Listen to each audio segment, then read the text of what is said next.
Salut tout le monde, je vous retrouve aujourd'hui pour une vidéo vous présentant mes dernières lectures, sachant que la dernière que j'ai faite remonte, il me semble, à avril. Ça commence à faire un sacré bout de temps, et voilà, si à la fin de mon année scolaire j'ai pas trop eu le temps de lire à cause de mon mémoire, et que en 1 ou 2 mois j'ai dû lire, mais je sais pas, 1 ou 2 romans, des albums et des BD par-ci par-là, mais vraiment presque rien, bah cet été j'ai quand même eu pas mal de temps de lire, et du coup là j'ai 17 livres à vous présenter. Mon défi c'est de vous parler rapidement de toutes ces lectures en m'attardant sur celles que j'ai le plus aimées. J'espère que ce défi fonctionnera, j'espère que ce sera pas trop rapide et j'espère que la vidéo vous plaira et vous donnera envie de lire ces livres. Alors, si on remonte jusqu'en mai, j'ai lu Hugo de la nuit de Bertrand Santini qui a été publié chez Grasset Jeunesse. Ça c'est vachement bien, franchement je pense que vous pouvez vraiment vous attarder dessus. Si je dois vous en donner un petit aperçu vite fait, donc voilà, ça commence, c'est la nuit. C'est l'histoire d'un gamin, il est avec sa famille, il vit dans la campagne, leur maison est super belle mais elle est un peu menacée par différents enjeux, et le gamin pendant la nuit meurt et il va se retrouver dans le monde des fantômes. Voilà, il y a un côté hyper sarcastique avec une vue du monde, je sais pas, il y a un côté très anglais je trouve. Avec une référence certaine à Shakespeare et son Songe d'une nuit d'été. On est voilà, dans le monde de fantômes, mais en même temps c'est hyper drôle, c'est sombre, et ça a ce côté rigolo, et en même temps un peu acide, et voilà, j'ai vraiment beaucoup aimé. C'est super bien écrit, c'est super bien raconté, ça se dévore. J'ai pas été hyper emballé par le personnage, l'histoire est sympa, parfois je trouvais qu'elle... Je sais pas, elle partait un peu dans des sens qui me plaisaient pas trop, mais sinon franchement j'ai vraiment bien aimé et la fin je l'ai trouvée hyper profonde et voilà, je vous invite fortement à le lire. Juste avant un entretien pour une licence, je me rappelle avoir lu Orange, donc le premier tome de cette série de mangas dont on entend beaucoup parler sur Booktube. J'ai bien aimé, j'ai été très ému, j'avoue pas autant que ce que j'aurais aimé, mais je suis curieux de lire la suite et je pense que je vous en parlerai de façon plus approfondie une fois que j'aurai lu cette suite. Côté BD, j'ai aussi lu Comme Convenu, qui est la BD écrite par Laurel, qu'elle a financée par crowdfunding sur Ulule il y a quelques mois, d'une manière énorme, enfin son succès a été immense. Voilà, du coup la BD est un très bel objet, je vous le montrerai peut-être dans une autre vidéo, et j'ai beaucoup aimé l'histoire aussi, j'ai trouvé ça très addictif. Donc en fait elle raconte quand elle a été vivre aux États-Unis avec son compagnon, ils ont fondé une start-up avec d'autres gens pour faire des jeux vidéo, et voilà, c'est ces aventures là-bas parce que les patrons étaient pas top, enfin c'est vraiment toute une aventure, ils ont vécu un truc un peu dingue, et j'ai vraiment beaucoup aimé, son dessin très léger m'a vraiment plu, et j'ai vraiment été ravi d'investir dans cette BD par Ulule. Je me rappelle avoir fini Les Outrepasseurs tome 1. Alors, ce livre est très déstabilisant parce qu'il mêle différentes époques, différents univers, parfois avec des coupes très nettes. Et du coup au début t'es vraiment déstabilisé, mais ensuite, alors d'abord il faut reconnaître que le style de Cindy Van Wilder est juste sublime, elle écrit avec des mots parfois complexes, mais c'est toujours très fluide, c'est vraiment ciselé comme un travail d'orfèvre, et j'ai vraiment été emporté par sa plume, t'es dans une espèce d'immersion dans son univers qui est vraiment dingue, même si elle t'emporte à d'autres époques, au Moyen-Âge, dans un truc fantastique.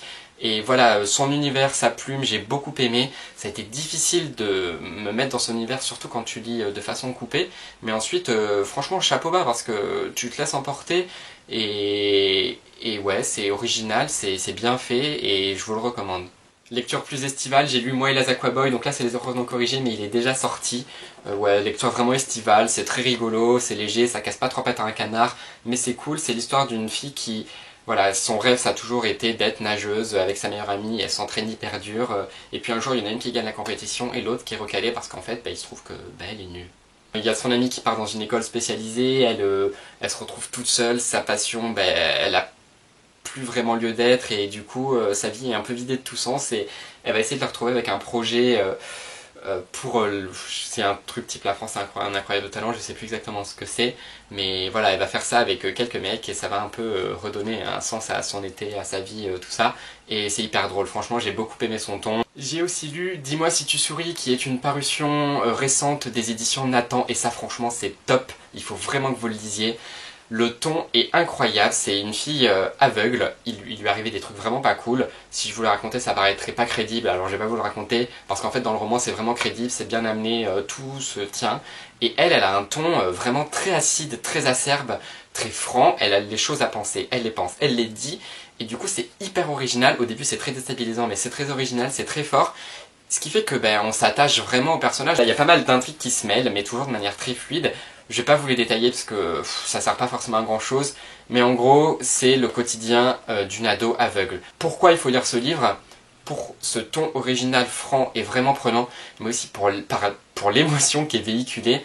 L'auteur, il écrit, alors soit il va directement aux choses et en quelques mots précis, il arrive à te faire ressentir ce que le personnage ressent, et c'est vraiment très très fort. Ou alors il ne dit rien, mais tout est entre les lignes et tu le ressens quand même, et ça j'ai trouvé ça dingue.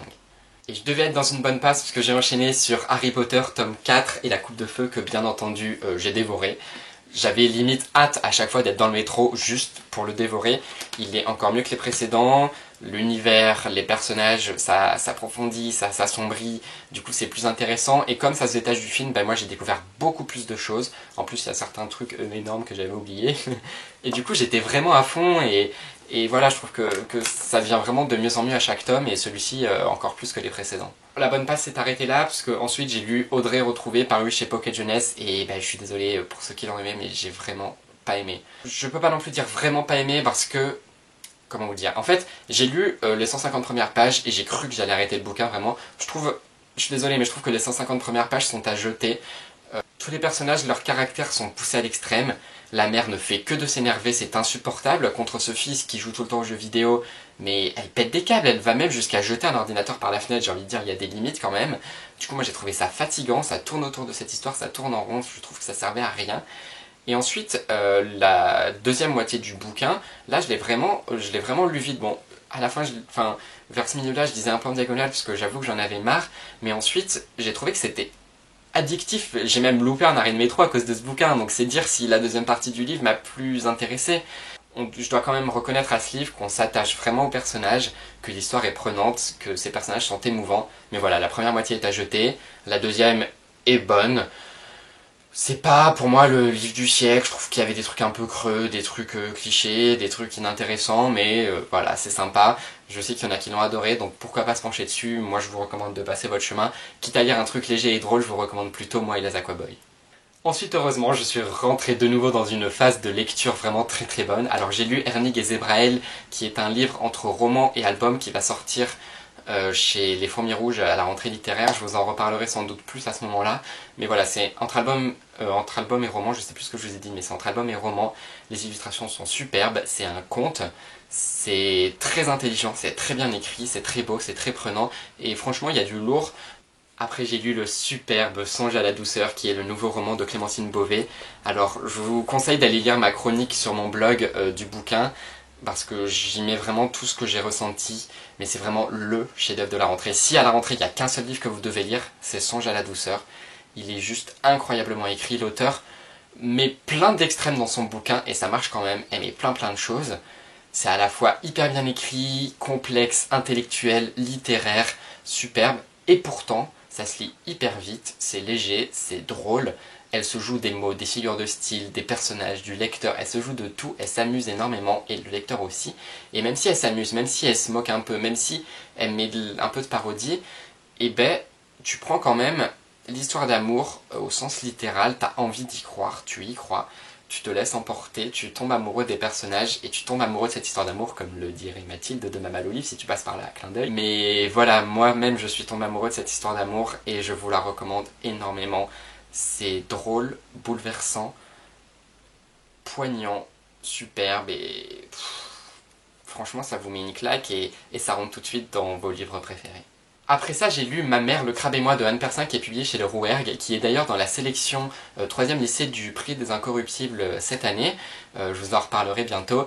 Et voilà, en fait, j'avais déjà lu dans sa version Je bouquine, et là j'en ai profité pour le relire, donc pour le prix des Incos, mais aussi parce que voilà, ça me permettait de relire. Je sais pas exactement ce qui a changé, parce que j'avais lu la version Je bouquine il y a longtemps. Mais voilà, Anne Persin, vous la connaissez sans doute, j'ai pas lu ses autres romans, mais là c'est vraiment drôle, alors qu'elle parle d'un sujet pas évident qui est le cancer du sein. Donc c'est une fille qui raconte une jeune fille. Alors au début, j'ai mis un peu de temps à m'adapter au style et au ton de la jeune fille, que j'ai trouvé presque cliché. Je sais pas exactement ce qu'il en est, parce qu'ensuite, J'ai trouvé que le ton devenait vraiment très juste, le personnage vraiment très touchant, l'histoire est vraiment bien racontée, et voilà, on s'attache à ces deux personnages, on suit leur histoire entre guillemets quotidienne, parce qu'un cancer du sein c'est quand même pas quotidien, et c'est plein de force, ça invite les adolescents à prendre leur vie en main quand elle leur joue des tours, et à se battre pour pas se laisser abattre, pour pas se laisser renverser par les épreuves que nous met la vie. Et voilà, je trouvais que c'était un livre plein d'espoir, plein de force, plein d'émotions, drôle, mais en même temps touchant, léger et juste. Et voilà, encore une fois, je vous le recommande. En plus, il est très rapide, il se lit très vite. Et c'était cool, quoi.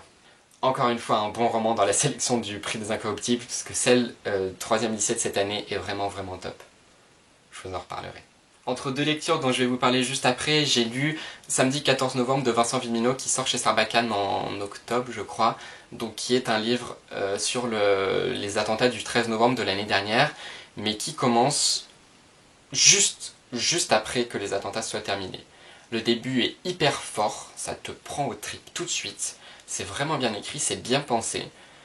Et voilà, dès le début je me suis pris une claque, mais ensuite il va encore falloir que j'y réfléchisse pour mettre de l'ordre dans mes idées, mais ensuite j'avoue que j'ai moins aimé. Le parti pris de l'auteur, c'est qu'il prend une personne qui était là pendant l'attentat, pas au Bataclan mais dans le bar je crois là.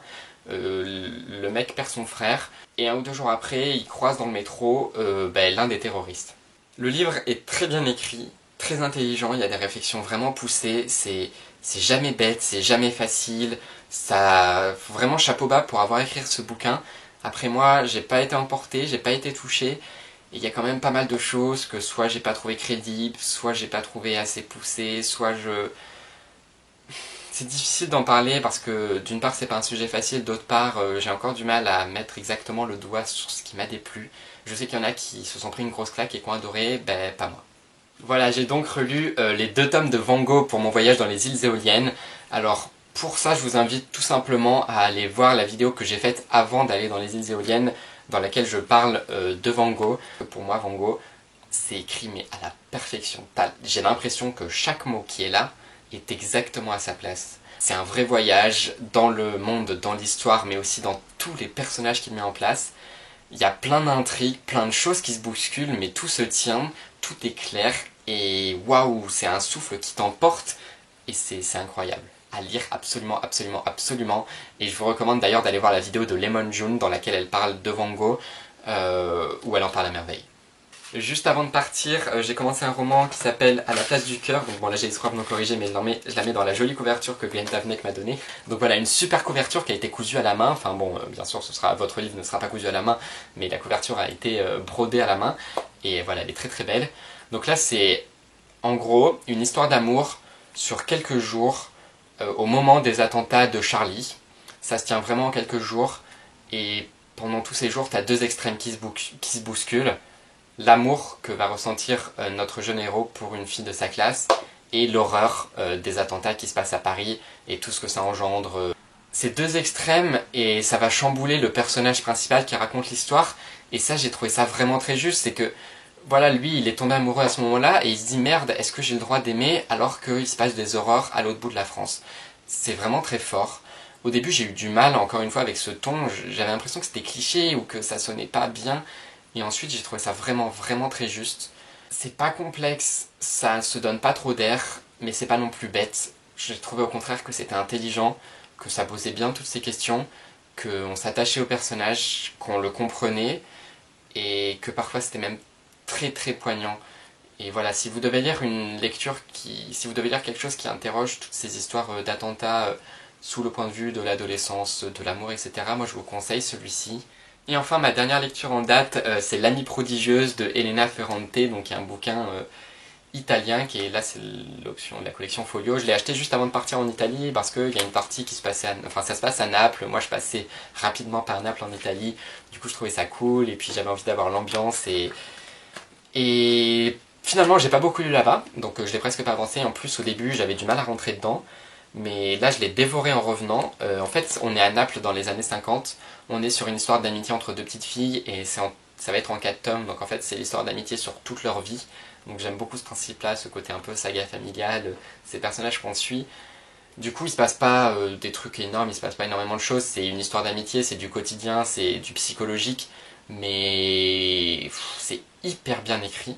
J'ai trouvé que cette histoire d'amitié sonnait très juste en tout cas, et voilà, de voir comment le regard que porte la narratrice sur sa jeune amie, ce regard entre admiration, jalousie, affection, tendresse, amitié, voilà, toutes ces facettes de l'amitié que l'auteur met en place grâce à ces deux personnages.